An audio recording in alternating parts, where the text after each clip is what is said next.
নমস্কার, আমি সোমা। তোমরা সবাই কেমন আছো? আশা করি সবাই খুব ভালো আছো। দেখো, আজ সরস্বতী পুজো।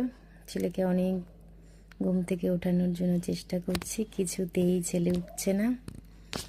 অনেক কিছু বোঝানোর পর ফাইনালি ছেলে উঠলো।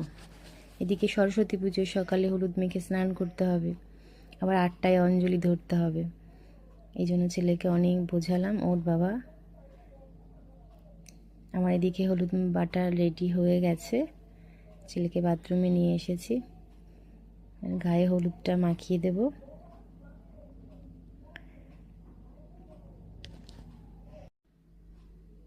ভালো করে চটকে চটকে মাখিয়ে দিতে হবে হলুদটা, যাতে শ্রীপঞ্চমীটা বোঝা যায়।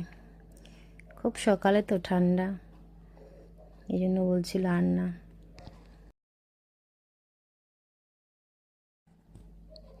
এখন বলছে, মা তুমি বাইরে যাও, আমি একা একা স্নান করে নেব। কয়েক মগ জল ঢাললো,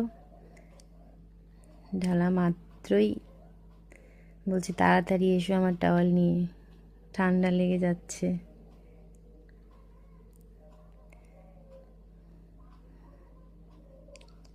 আমার ছেলে এদিকে ঠিক আছে, কোথাও যাওয়ার হলে কিছু হলে ঘুম থেকে একবার তুলতে পারলে তারপর আর কোনো অসুবিধে হয় না।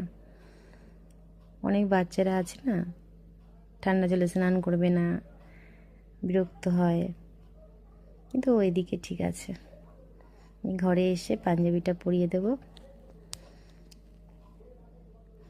আমাকে বলছে, তুমি হেয়ার ওয়াশ করলে হেয়ার ড্রাই দিয়ে চুল শুকাও, আমারটাও শুকিয়ে দিতে হবে। তোর লাগবে না? বলে না, আমার লাগবে। ঠিক আছে চলো, সব কিছু আমার মতন চাই।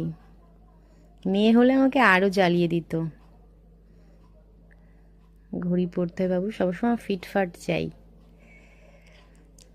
ছোটবেলায় মা আমাদেরকে এইভাবে সাজিত, মায়ের শাড়ি পরা সব কিছু এখন মনে পড়ে। মায়ের থেকে দূরে থাকি তো ভীষণ মনে পড়ে।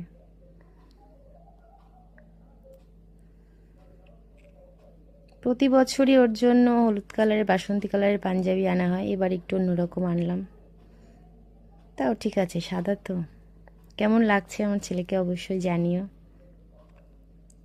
এরপরে আমি রেডি হব, ওর বাবা কাজে গিয়েছে আর ফিরবে। তারপরে দেখো আমার হিরো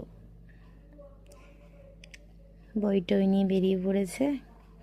অঞ্জলি দেওয়া শুরু হয়ে গেছে। দেখো, খাগড়া না খাড়া বলে জানি না এটাকে সঠিক, এটা নাকি তুললে বিদ্যা মাথায় থাকে। আমরা